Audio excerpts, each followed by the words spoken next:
Hey, Dad.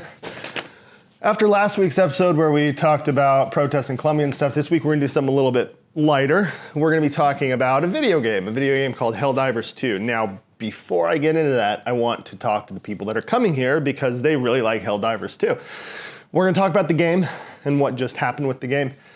But before you like or subscribe, watch the video, make sure you like it, then like it. And don't subscribe unless you look at my other stuff and you like my other stuff too.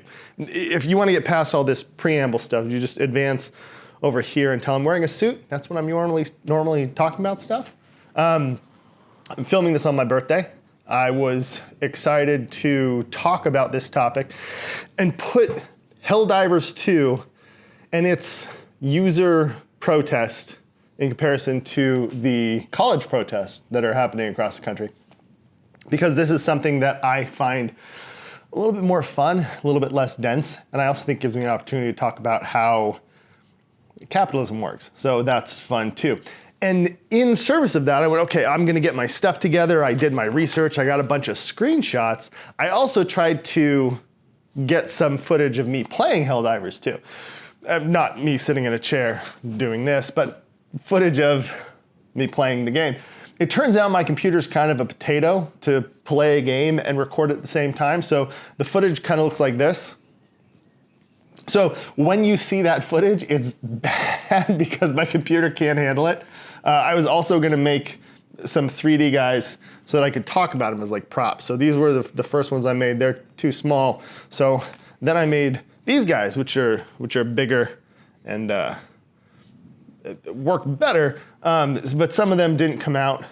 And honestly, this is probably a more accurate Helldiver because you die a lot in this game. So that's what we're gonna be talking about today. We're gonna be talking about Helldivers and we're gonna be talking about, we'll put these guys up front. Here's our fallen soldier. We're gonna be talking about Helldivers 2. So with that said, let's dive. And dive again, and dive again for managed democracy. Helldivers 2!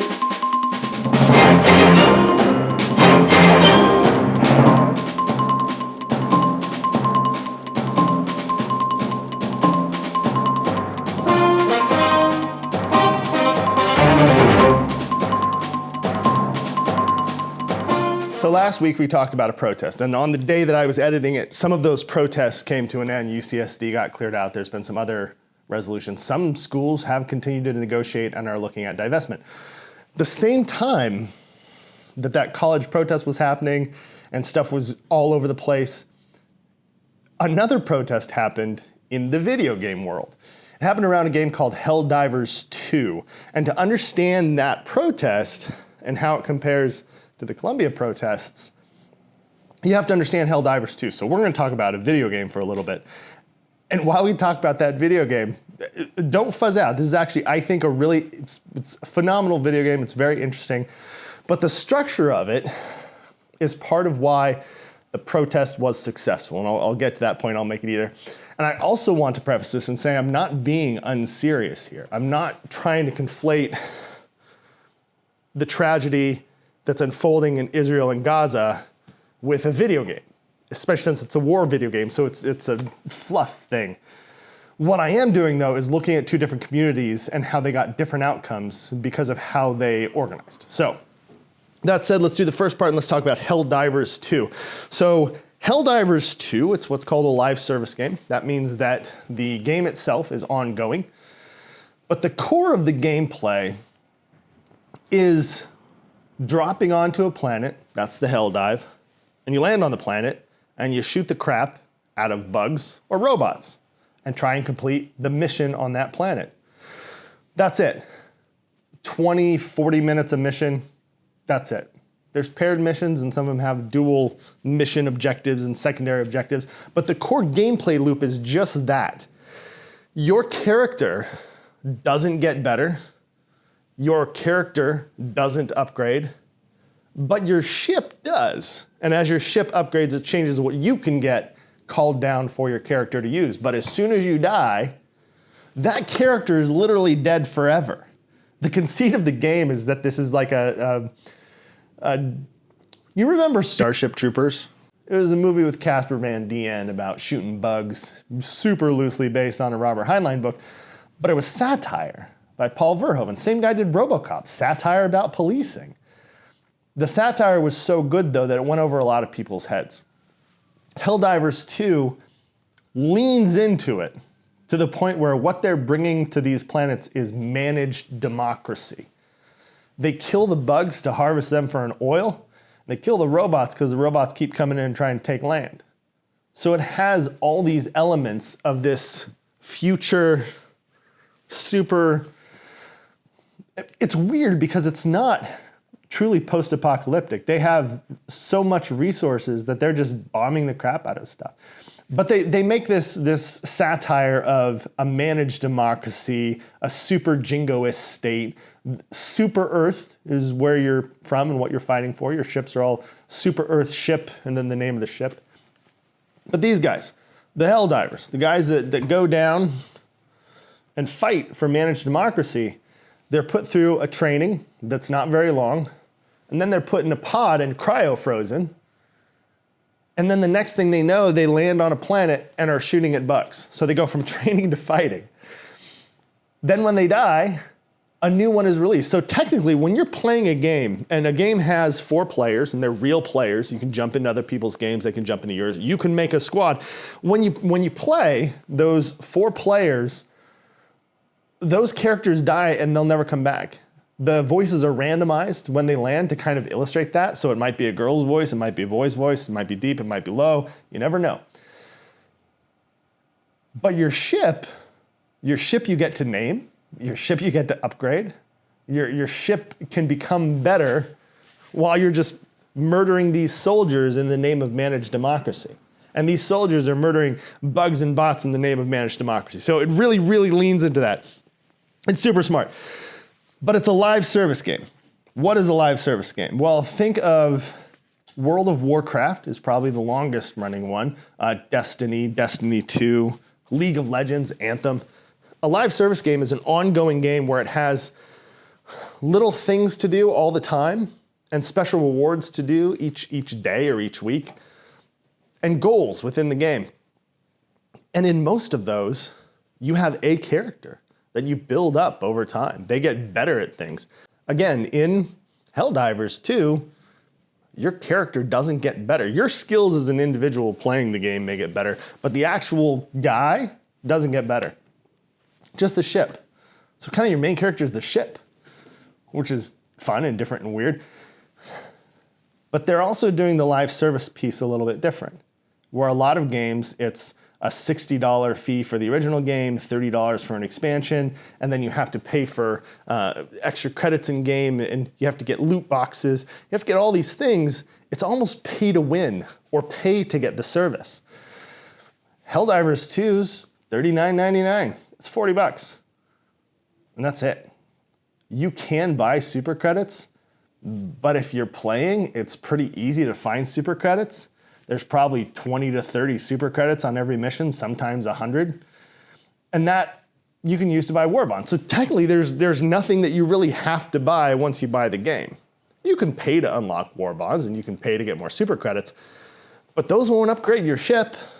You've still got to go and fight to get the medals and samples and the other things that upgrade your ship.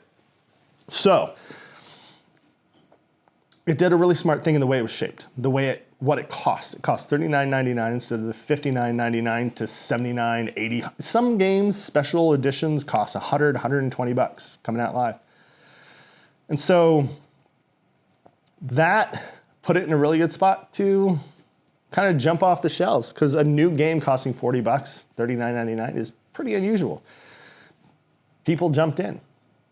So it is the sequel to a game called Helldivers, and Helldivers was top down. And so you'd control your guy running around, and you have 3 friends doing the same. This one's first person, or third person mostly, where you can see the back of your guy and your gun. You can go into first person through the scope. And you're running around shooting bugs and shooting robots. It's a lot of fun. Has this great loot. There's not as much effort to crack the next level, to get the next piece. It's just these upgrades. And even if you don't have the best upgrades, when you go play with other people, their upgrades benefit you. You're not fighting them for resources. You're only fighting for the glory of Super Earth and to spread managed democracy. So Helldivers 2 has this satire about managed democracy. It's super propaganda-y. Like this is some of the stuff that goes at the bottom of the screen while you're diving down the planet. Stuff like Helldivers who fail an objective do not get sent to freedom camps. This is merely a dissident rumor. When all else fails, dive again and again and again and again and again and again and again and again. Drink liquids. Water is recommended, but a nice cup of Liberty is also acceptable. Liberty. Fill out form C-01 before you do any acts that could lead to a child. Right? They're pulling this stuff and creating this whole world beyond the game itself that has stuff like licenses for childbearing. So a little, well, quite a bit fascist on the backside of it, but it's managed democracy for Super Earth. So the community has leaned into this. There's a massive active community on Reddit, on Discord, on Twitter, pretty much everywhere that you can form a community, there is one for Helldivers 2.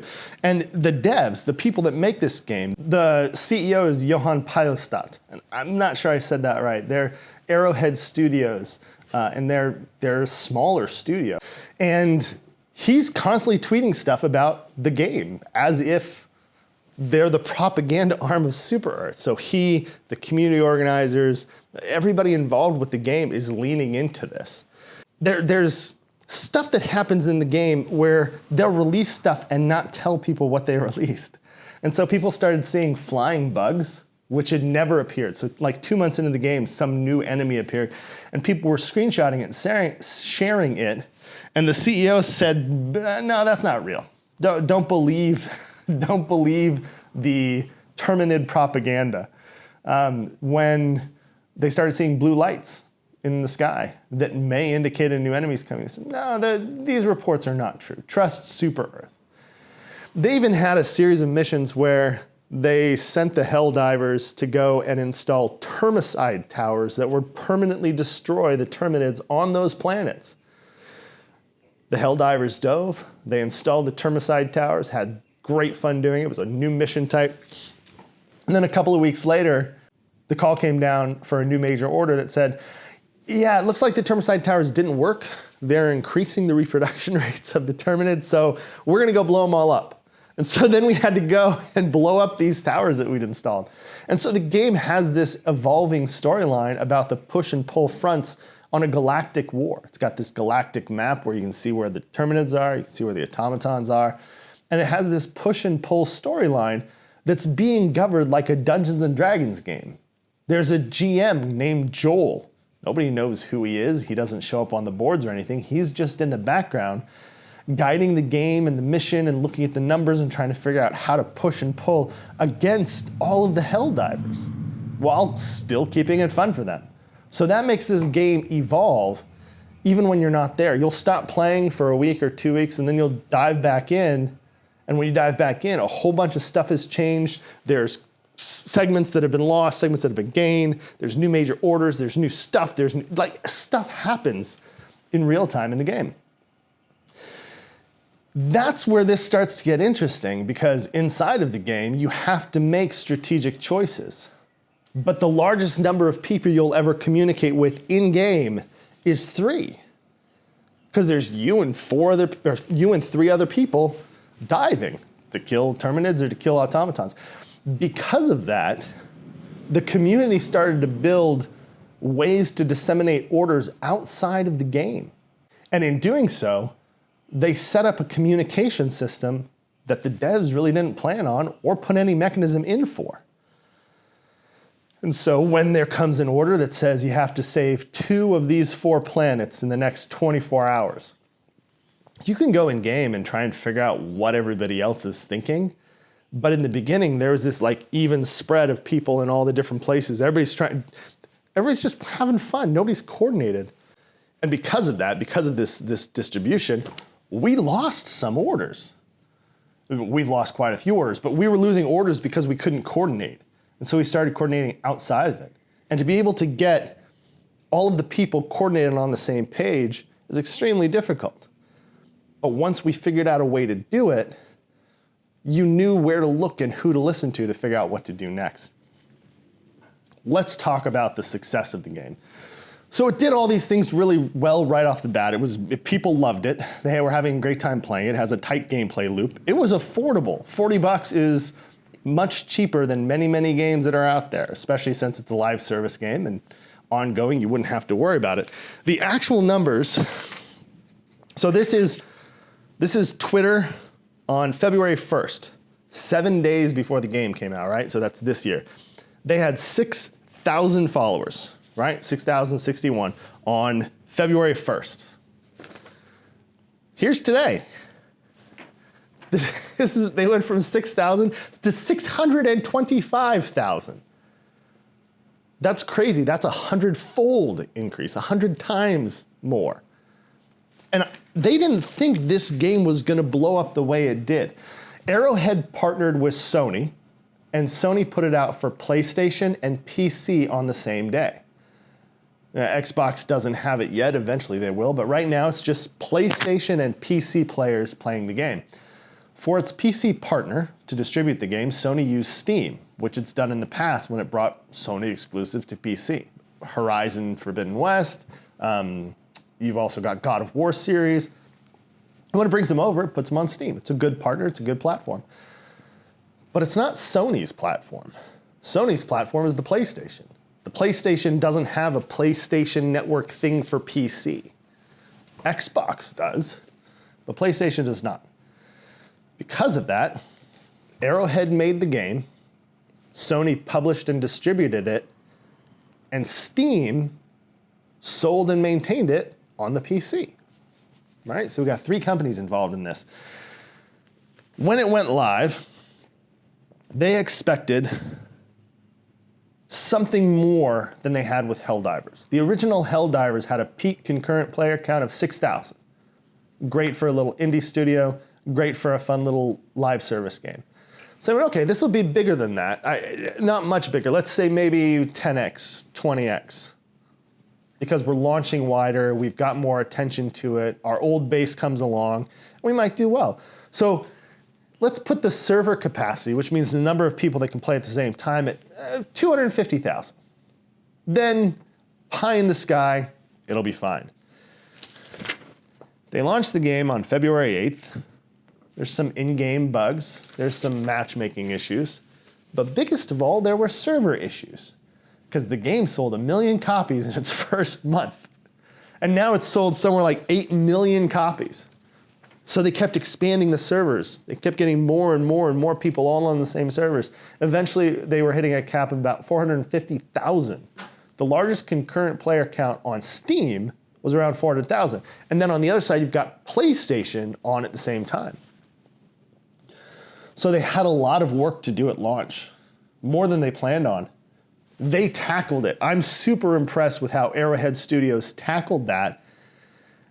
Keep working the bugs out, while at the same time they're delivering new stuff at least once a month.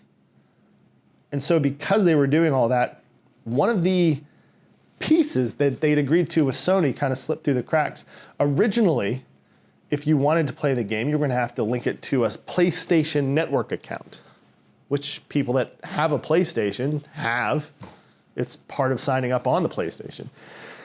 But people that play on PC, they don't, unless they also have a PlayStation. And PC players look to make up more than half of the game's player base. Sony let it slide. They knew that they had a hit on their hands. It's the largest game Sony's sold this year. None of the things that Sony has done this year have been as big as Helldivers 2. Huge. Great for them, great for their financial reports. So we ran into something called an earnings call. And I think this was the impetus for Sony's decision. I can't say for sure. This is just a guess. So Sony's next earnings date was May 14th, or is May 14th. It's coming up. going to report on first quarter financials. The biggest win in the first quarter for Sony is this game that they're the publisher and the distributor of. When you report earnings, you're not only telling people how good you did in the last quarter, but you also want to give them an idea of how much better you're going to do in the future. This is guidance. This is, it gives some idea. You go, Tesla would say, we failed at making enough cars, but we think we'll make more, and here's why. You have to have reasons behind it. It has to be structured. And so, let's see, when are you going to see this? You guys are going to see this you're seeing this now on Monday. I'm recording it before that. But so a week and 3 days ago, right? So the first couple of days of May, Sony told Arrowhead, hey, everybody playing Helldivers 2 that signs up after May 6th must sign up and link it to their PlayStation account. And by May 30th, everyone has to. Now that's going to do two things for Sony. One is they're going to be able to say, since we've turned on the requirement, this many people have bought the game and signed up that were not PlayStation account people before. And by May 30th, our PlayStation account numbers will swell to this many because how many people are playing the game have to play it.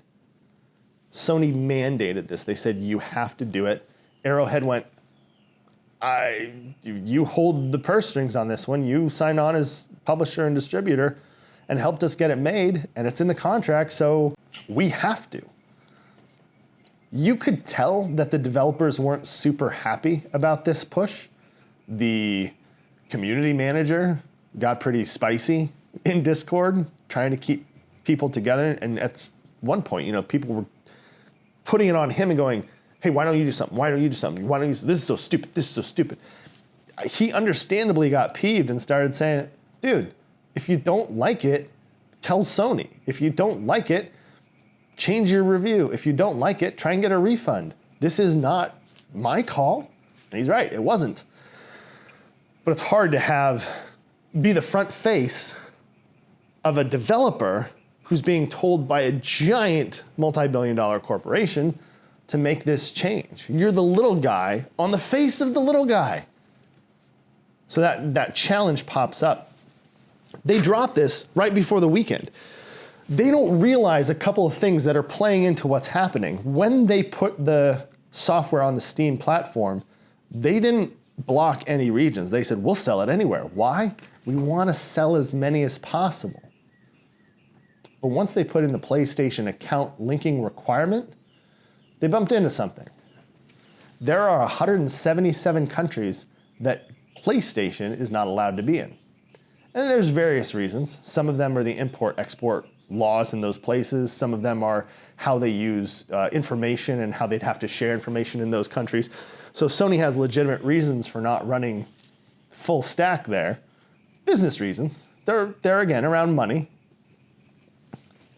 So there's 177 countries where the game was being sold and these guys were playing the game, that when the announcement came down, Steam changed the setting.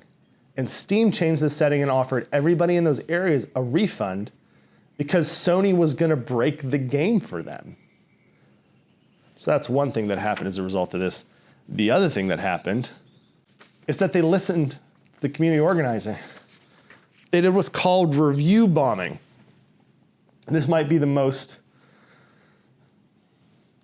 largest review bomb I've ever seen especially on Steam, where it went from being 85% positive, which means that out of every 100 reviews it got, 85 of the people going, this is great. 15% of the people were going, it's mid, or I didn't really like it, it's not for me. So it went from being 85% positive over the weekend to 19% positive. People changed their reviews from positive to negative, and it looks like this. It plummets. Now this has the effect that on the Steam store, when you're looking at a game, you see the game and you see like some screen caps and how much it costs and if you already own it, and then there's some videos, previews, gameplays, that kind of thing. But you also see pretty prominently what its review score is. And for a game to say mostly negative, that can have a huge effect on sales. Because somebody that's not in the gaming news space and isn't following all the stuff that's happening goes, Oh, that's a bad game. I'm not buying that. So a whole bunch of people said they wouldn't link to, and Steam was being very accommodating with refunds just because of how Sony had pulled the plug. So now you have two companies pushing against each other. Steam has all of these tools and all this stuff, and it lets its players do this. And it's a private company. It is not publicly traded. Sony's publicly traded and beholden to shareholders. Steam is beholden to its players. The reason they were able to so effectively bomb the review is because they took this as another mission. In the same way that when a mission comes through that you need to coordinate all of these thousands and thousands of groups of 4 playing all over the world in different time zones and countries, you can do the same thing to bomb the crap out of the game's reviews on Steam. And they did. And the very systems that they built to be able to coordinate major orders were the same systems they used to coordinate the bombing, the review bombing. So Sony came out on May 6th, and they put this out. They said, "We hear you, Helldivers. It is no longer a requirement." The protest was successful. The Helldivers got their main ask. Mission order completed. Here's 50 medals. Good job, guys.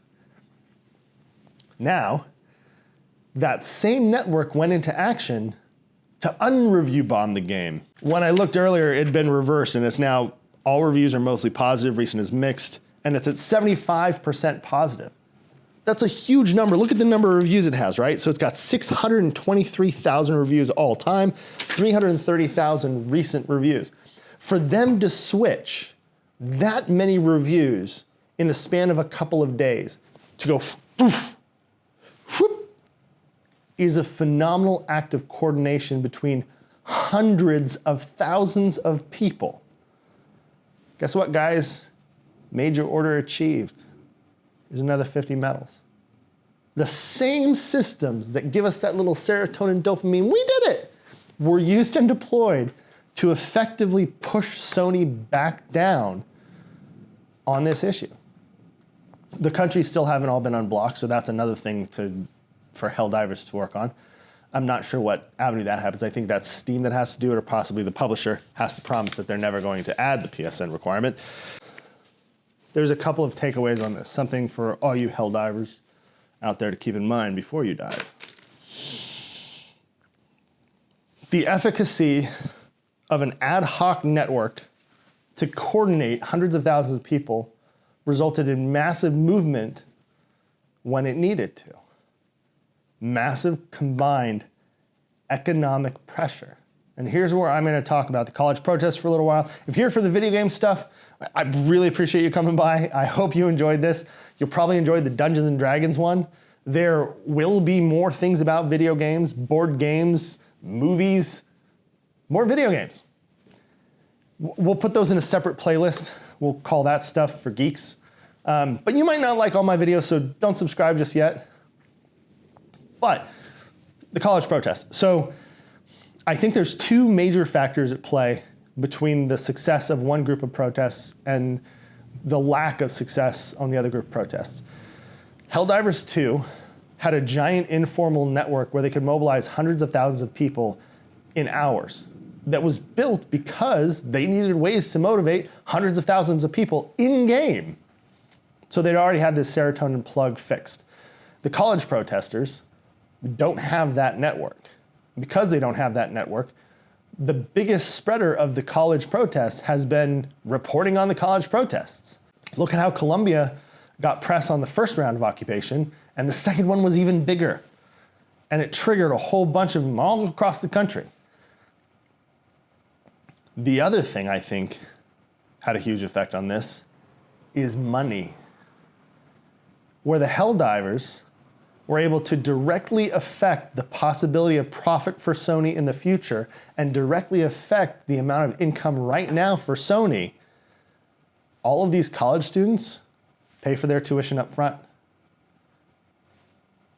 They might give money as alumni, but that's not the dollar that the university is chasing now. As a matter of fact, the when the president of Columbia got called up onto the Hill to testify, they talked about government funding and whether it was anti-Semitic, what was happening on the campuses, enough to violate Title IX and put them in a position where they'd lose federal funding. So the people with power in the protests at the colleges are not the people who are protesting. In Helldivers 2, the people in power rely on the money of the people that are playing. So that's the last kind of piece I want to leave with on the Helldivers 2 thing. I think it was so effective because of things they learned in-game. They learned they couldn't coordinate in-game, so they made a new coordination system. They knew that Sony wants their money, so they mess with the money. The school protesters don't have that avenue. So much of the college's funding, that like $13 billion that Columbia has, comes from tuition, yeah, but it also comes from investments, grants, the government, college student loans from us. And so it's hard for students to threaten their funding. They can only threaten their reputation. And it looks like people care about money than reputation at the colleges. That's what I'll leave you guys with. Yeah, so if you did enjoy, you can like and subscribe. If not, just come by and see if I've got new stuff that you like. But man, Helldivers 2, great game. Go play, go buy it. I don't mind you giving Sony some money in this case. Helldivers, let's dive.